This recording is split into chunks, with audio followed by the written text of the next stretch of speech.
Hi friends, ಇವತ್ತು ನಾವು ಎಲ್ಲರೂ ಪಾರ್ಟಿ ಮಾಡ್ತಾ ಇದ್ವಿ. ಎಲ್ಲರೂ ಸೇರಿ, ಅಂದರೆ ನಮ್ಮ ಗ್ರೂಪಿನ ಸದಸ್ಯರೆಲ್ಲರೂ ಸೇರಿ. ಹಾಗೂ ಅದಕ್ಕೆ ಏನು ಮಾಡಮ್ಮ ಅಂತೇಳಿ ಮಟನ್ನ ಚಾಯ್ಸ್ ಮಾಡ್ಕೊಂಡ್ವಿ. ಹಾಗಾಗಿ ಅದಕ್ಕೆ ಏನು ಬೇಕು ಅದಂತ ಎಲ್ಲ ಮಸಾಲ ರೆಡಿ ಮಾಡ್ಕೊಂಡ್ವಿ. ರೆಡಿ ಮಾಡ್ಕೊಂಡು ಅದ್ ಯಾವ್ದಣ್ಣ ಅದು ಯುವ ದೋಪು ಎಲ್ಲವನ್ನ ಅದನ್ನೇ ಕೇಳ್ತವನೆ. ನೀನ್ ನೋಡಿದ್ರೆ ಇನ್ನೂ ರೆಡಿನೇ ಮಾಡಿಲ್ಲ. ಕಣ್ಣು ಮುಚ್ಚಿ ಕಣ್ ಬಿಡೋದ್ರೊಳಗೆ ರೆಡಿ ಮಾಡ್ಬಿಡ್ತೀನಿ ನೋಡು. ಅಡುಗೆ ಮಾಡೋಕ್ಕೆ ಸ್ಟಾರ್ಟೇ ಮಾಡಿಬಿಟ್ವಿ. ಸ್ಟಾರ್ಟ್ ಮಾಡಿ ಅಂತೆ ಒಲೆ ಮೇಲೆ ಒಗ್ಗರಣೆ ಇಟ್ಟು ಅದರಲ್ಲಿ ಒಳ್ಳೆ ಎಣ್ಣೆ ಹಾಕ್ಕೊಂಡು ಮತ್ತು ಸ್ವಲ್ಪ ಉಳ್ಳಾಗಡ್ಡಿನ ಹಾಕ್ಕೊಂಡು ಕೆಂಪಗಾಗಕ್ಕೆ ಬಿಟ್ವಿ. ಮತ್ತು ನಮ್ಮ ಹುಡುಗ ಒಬ್ಬನು ಅಣ್ಣ ಸ್ವಲ್ಪ ಎಣ್ಣೆ ಕಡಿಮೆ ಆಯಿತು ಅಂತೇಳಿ ಒಳ್ಳೆ ಎಣ್ಣೆ ಹಾಕಿದ.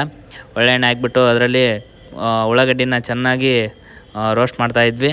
ರೋಸ್ಟ್ ಮಾಡ್ಕೊಂಡು ಮತ್ತು ಅಣ್ಣ ಟಮಾಟಿನೂ ಹಾಕು, ಅದನ್ನು ರೋಸ್ಟ್ ಆಗಲಿ ಅಂತೇಳಿ ಹೇಳಿದ್ರು ಹುಡ್ರು. ಹಾಗಾಗಿ ಅದನ್ನು ಸಹ ಹಾಕ್ಕೊಂಡು ರೋಸ್ಟ್ ಮಾಡೋಕ್ಕೆ ಸ್ಟಾರ್ಟ್ ಮಾಡಿದ್ವಿ.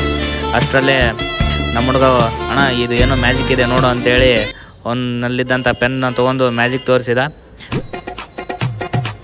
ಅಷ್ಟರಲ್ಲಿ ಹುಡುಗರು ಸಹ ಎಲ್ಲರೂ ಸೇರಿ ಅಣ್ಣ ಉಪ್ಪು ಕಡಿಮೆ, ಇದು ಕಡಿಮೆ, ಖಾರ ಪುಡಿ ಕಡಿಮೆ. ಇದೆ ಕಳ್ಳ ಯುವ ದೋಪು ಅಂದ್ರೆ ಇಡ್ಲಿ, ವಡೆ, ದೋಸೆ, ಪೂರಿ. ದಿನ ನಾವು ಕೊಟ್ಟಿದ್ದನ್ನೇ ಕೊಟ್ಟು ಅವರು ತಿಂದು ಬೇಜಾರಾಕಿಲ್ವಲ್ಲ. ಅದಕ್ಕೆ 4 ಒಟ್ಟಿಗೆ ಸೇರಿಸ್ಬಿಟ್ಟು ಚೆನ್ನಾಗಿ ಸಾಂಬಾರು ಉಯ್ದ್ಬಿಟ್ಟು ಕಿಚ್ಕ ಪಚ್ಕ ಅಂತ ಕೈಯಲ್ಲಿ ಕಲಿಸ್ಬಿಟ್ಟು ಒಗ್ಗರಣೆ ಹಾಕ್ಬಿಟ್ರೆ ಅಂತ ತಿನ್ಬೇಕು, ಗೊತ್ತಾಯ್ತಾ? ನಾವು ಸಹ ಮೊದಲನೇ ಟೈಮ್ ಪಾರ್ಟಿಗೆ ನಾನೇ ಅಡಿಗೆ ಮಾಡ್ತಾ ಇದ್ದೆ.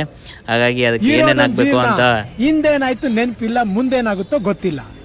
ನಾವೇನ್ ತಿಂತೀವಿ ಕೇಳ್ಕೊಂಡು ರುಚಿಗೆ ತಕ್ಕಂಥ ಉಪ್ಪು ಮತ್ತು ಹಾಕ್ಕೊಂಡು ಸ್ವಲ್ಪ ಮಿಕ್ಸ್ ಮಾಡಿಕೊಂಡು ಉಪ್ಪು ಮತ್ತು ಮಟನ್ ಡ್ರೈ ಆಗಲಿ ಅಂತೇಳಿ ಮಿಕ್ಸ್ ಮಾಡಿ ಮತ್ತು ರುಚಿಗೆ ತಕ್ಕಂತೆ ಖಾರನ ಹಾಕ್ಕೊಂಡೆ. ಖಾರನ ಹಾಕೋತ್ನಾಗೆ ಹುಡುಗರು ಅಣ್ಣ ಖಾರ ಇಲ್ಲ ಇನ್ನೂ ಹಾಕು ಅಂದರು. ಮತ್ತು ಒಂದು ಹುಡುಗ ಅಣ್ಣ ಬೇಡಣ ಅದು ಸಹ, ಮತ್ತು ಒಬ್ಬ ಹುಡುಗ ಬೇಡಣ ಭಾಳ ಖಾರ ಇದೆ ಅಂತ ಹೇಳ್ದ. ಅಷ್ಟರಲ್ಲೇ ಕೈಯಿಂದ ರುಬ್ಬಿದಂಥ ಮಸಾಲ ರೆಡಿಯಾಗಿ ಬಂತು. ಅದನ್ನು ಸಹ ಮಿಕ್ಸ್ ಮಾಡಿಕೊಂಡು ಅದಕ್ಕೆ ಎಷ್ಟು ಬೇಕಾದಂಥ ನೀರು ಹಾಕ್ತಾಯಿದ್ವಿ, ಎಷ್ಟು ಬೇಕಂತೇಳಿ. ಹುಡುಗರು ಅಣ್ಣ ಸ್ವಲ್ಪ ನೀರಿರಲಿ ಸಾರು, ಸ್ವಲ್ಪ ಮಂದಿಗಿರಲಿ ಅಂತ ಹೇಳ್ತಾಯಿದ್ರು. ಆಯಿತು ಕುದ್ಮೇಲೆ ನೋಡೋಣ್ರಿ ಅಂತೇಳಿ ಅದನ್ನು ಕುದಿಯೋಕ್ಕೆ ಬಿಟ್ವಿ. ಅಷ್ಟರಲ್ಲೇ ಈ ಥರ ಮಟನ್ ರೆಡಿ ಆಗ್ತಾಯಿತ್ತು. ರೆಡಿ ಆದಲ್ಲಿ ಹುಡುಗರು ಸಹ ಎಲ್ಲರೂ ಅಷ್ಟರಲ್ಲೇ ನಮ್ಮ ಹುಡುಗರು ನೋಡಿದ್ರೆ ಅವರು ಮ್ಯಾಜಿಕ್ ಪೆನ್ನಿಂದ ತಮ್ಮ ಗರ್ಲ್ ಫ್ರೆಂಡ್ ಹೆಸರು ಕೈ ಮೇಲೆ ಬರ್ಕೊಂಡು ಲೈಟ್ ಹಾಕಿ ನೋಡ್ತಾಯಿದ್ರು. ಅಷ್ಟರಲ್ಲೇ ಮಟನ್ಗೆ ರೆಡಿ ಆಯಿತು. ಹಾಗಾಗಿ ರೊಟ್ಟಿನ ರೋಸ್ಟ್ ಮಾಡ್ಕೊತ ಕುಂತಿದ್ವಿ. ಅಷ್ಟರಲ್ಲೇ ನಮ್ಮ ಅಣ್ಣನ ಎಂಟ್ರಿ ಆಗ್ತು. ಅಣ್ಣ ಅಂದರೆ ಎಲ್ಲರೂ ಹೇಳಿದ್ವಿ ನಿಮ್ಮ ಮನೆಯಿಂದ ರೊಟ್ಟಿ ತೊಗೊಂಬರ್ರಿ ಮತ್ತು ಪ್ಲೇಟ್ ತೊಗೊಂಬರ್ರಿ ಅಂತೇಳಿ. ಹಾಗಾಗಿ ಅಣ್ಣ ಎಲ್ರಿಗೂ ಆಗಲಿ ಅಂತೇಳಿ ಒಂದು ಕೆರೆಸಿ ಪುಟ್ಟೇನ ರೊಟ್ಟಿ ತೊಗೊಂಬಂದ. ಆಮೇಲೆ ರೊಟ್ಟಿನ ರೋಸ್ಟ್ ಮಾಡ್ಕೊಂಬಿಟ್ವಿ. ರೋಸ್ಟ್ ಮಾಡ್ಕೊಂಡು ಬನ್ನಿರಿ ಮನೇಲಿ ಬೇಡ ಹೊರಗಡೆ ಮೆಳಿಗೆ ಮೇಲೆ ಕುಂತು ಊಟ ಮಾಡಮ್ರಿ ಚೆನ್ನಾಗಿರುತ್ತಂತೇಳಿ. ಹಾಗಾಗಿ ಊಟಕ್ಕೆ ಎಲ್ಲರೂ ತಯಾರಿ ಮಾಡ್ಕೊಂಡು ಊಟನ ಸವಿತಾ ಕುಂತ್ವಿ. ಹುಡುಗರು ಕೇಳಿದೆ ಯಾವ ಥರ ಇದೆ ಅಡಿಗೆ, ಫಸ್ಟ್ ಟೈಮ್ ಮಾಡಿದ್ದೀನಿ ಅಂತ ಕೇಳಿದರೆ ಅವರು ಈ ಥರ ರಿಯಾಕ್ಷನ್ ಕೊಡೋಕ್ಕೆ ಸ್ಟಾರ್ಟ್ ಮಾಡ್ತಾಯಿದ್ರು. ನಿನ್ಗೆಲ್ಲ ಬರುತ್ತೆ, ನಮ್ಮ ದೊಡ್ಡಣ್ಣ ಕಣ್ಯ, ನಮ್ಮ ದೊಡ್ಡಣ್ಣ ಸ್ಪೆಷಲ್. ಅಷ್ಟರಲ್ಲೇ ಎಲ್ಲರೂ ಸಹ ಊಟ ಮಾಡಿ ಇಲ್ಲಿಂದ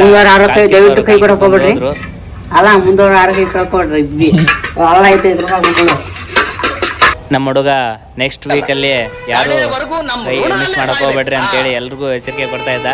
ಅಂದರೆ ಊಟ ಆದಮೇಲೆ ಎಲ್ಲರೂ ಸಹ ತಮ್ಮ ಮನೆಗೆ ಹೋಗ್ಬಿಟ್ರು. ಆದರೆ ಇವನು ನಮ್ಮ ಗ್ರೂಪಿನ ಶ್ರಮಜೀವಿ ಅಂತ ಹೇಳ್ಬೇಕಾಗುತ್ತೆ. ಯಾಕಂದರೆ ಎಲ್ಲರೂ ಮನೆಗೆ ಹೋದ್ರು ಸಹ ಇವನು ಮನೆಗೆ ಹೋಗಲಿಲ್ಲ. ಯಾಕಣ್ಣ ನಿನ್ಗೊಬ್ಬನಿಗೆ ಅಥವಾ ಎಲ್ರಿಗೂ ಹೆಲ್ಪ್ ಮಾಡ್ತೀನಿ ಅಂತೇಳಿ ಅವನು ಮತ್ತು ಇನ್ನೊಬ್ಬ ಹುಡುಗ ಇಬ್ಬರು ಸೇರಿಕೊಂಡು ನಾವು ಅಡುಗೆ ಮಾಡಿದಂತಹ ಬೊಗಣೆನ ತೊಳೆಯೋಕ್ಕೆ ಸ್ಟಾರ್ಟ್ ಮಾಡಿದರು.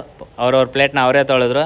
ಹಾಗಾಗಿ 2 ಬೊಗಣೆ ಉಳಿದಿತ್ತು, ಅದನ್ನು ನಾವು ಕ್ಲೀನ್ ಮಾಡಿ ಹೋಗ್ತೀವಿ ಅಂತೇಳಿ ಅವರಿಬ್ಬರು ಸೇರಿಕೊಂಡು ಆ ಪ್ಲೇಟ್ನ ಎಲ್ಲ ತೊಳೆದು ಮುಗಿಸಿದ್ರು. ನಮ್ಮ ವ್ಲಾಗ್ನ ಇಲ್ಲಿಗೆ ಮುಗಿಸ್ತಾ ಇದ್ವಿ. ಟಾಟಾ, ಬಾಯ್ ಬಾಯ್.